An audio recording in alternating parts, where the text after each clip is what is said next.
Connie, here we are in your loft in Williamsburg, Yes. where you teach improvisation, and I've had the pleasure of coming to several jams here. Oh, yes, it's been wonderful. Just this is a delight and an honor to be here, just to interview you and help present you to the world. Well, it certainly is a delight and an honor for me. I've known you now for almost 20-something years, and Yes, been a while. I started studying with you when I was around 30 years old. I discovered you really. My father brought me to hear a couple of musicians play. One of them was a piano player that he had been familiar with but hadn't heard from for a year, and when we went to hear her play, he couldn't believe the difference in her piano playing in 1 year, and she just said, "What happened to you're a totally different piano player?" And she said she had been studying with you. That was Toby. Toby, yeah. Toby Graff. Yeah. And she said, "I found this woman in the city. She's just incredible. She doesn't tell you what to do. She doesn't tell you how to play. She just gets you in touch with your own core feelings and gets you in touch with what you are playing and to make a connection." And she went on and she started talking about breathing and that you were into relaxation and almost like piano playing as a meditation. And I had been looking for a jazz teacher at that point, and I just called you up and studied with you 2 years the first time around, and then 4 years the second time, and it's just We had an instant connection. Yep.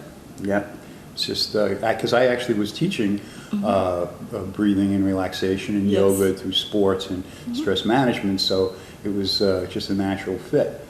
I just thought maybe we could just talk a little bit about your teaching and how your approach and your philosophy of teaching musicians. And it's not just the piano you teach. You teach all instruments. And if you could just tell us a little bit about your teaching philosophy and how you get people connected. Well, you had mentioned that I teach all the instruments, and I'm a pianist. So the way that happens is that I essentially teach jazz improvisation rather than the instrument. Someone who wants to study jazz improvisation with me, if they're not a pianist, they would have to know their instrument very well. Although I have taught piano players from the very beginning. My teaching philosophy is based on the many years that I spent studying and then teaching in association with the amazing pianist and innovator and great teacher and philosopher, Lenny Tristano. I will say this. When I began studying with him, I realized that there was much more to it than the fascinating work that he was giving me to do. I picked up right away that there was a profound concept that everything expressed. And from my earliest lessons, I wanted the concept. I didn't just want to do all the different things that he suggested. Of course, I did do them, and I loved that, but I felt like the real important thing was the concept that was underlying all of that. So it was my point of departure, and I base everything that I do on that when I work with people. Having said that, I have to say that there is no one way to approach this. There's no system or method. And there can't be, because we're working with someone's individual creative process. And when you do that, if you have a preset method or a system that you know about that's separate from them, it won't work. The best thing that you can get is someone who can give back to you the material that you have given to them. But that's not spontaneous improvisation. I should say that spontaneous improvisation to me means that you create music right in the split second that you're in. Spontaneously. That is, you let it come from what you hear and feel rather than from what your brain is telling you. Like you're not playing the suggestions and ideas that your brain can give you. You are getting away from that and letting the music stream out of your creating mind.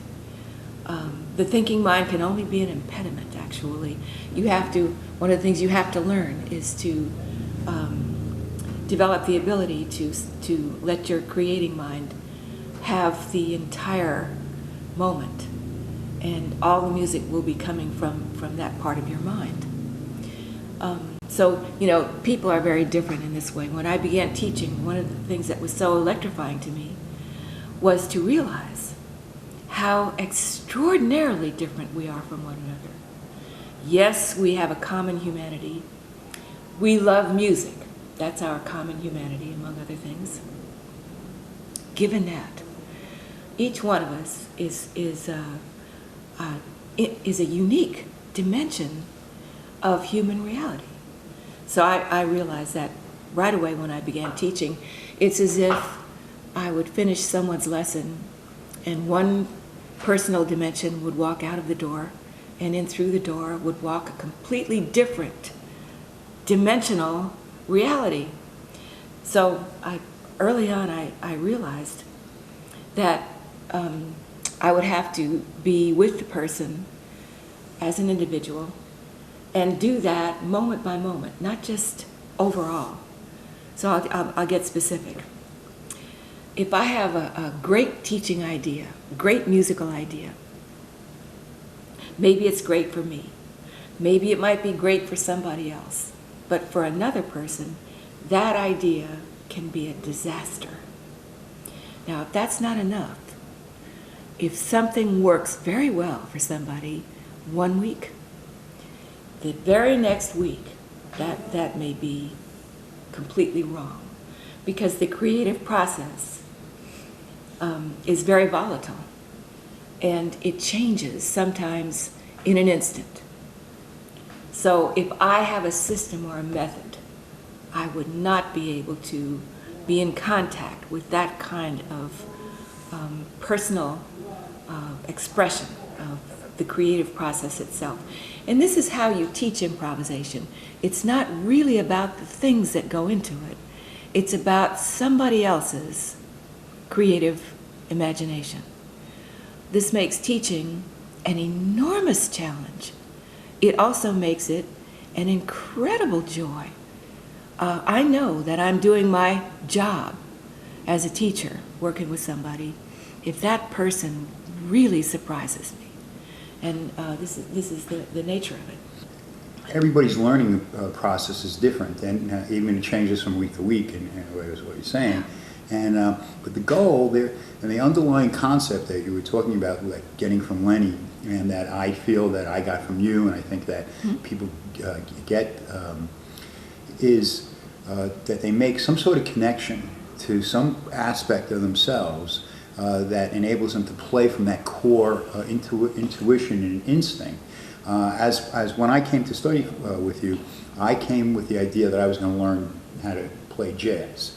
And I would come in week to week and play with a different jazz number in that first year, and I would be all excited and I'd play it, and I'd look over at you and you'd be sitting there like that, and I didn't realize, I think it took at least a year for me to finally realize it wasn't about learning how to play jazz.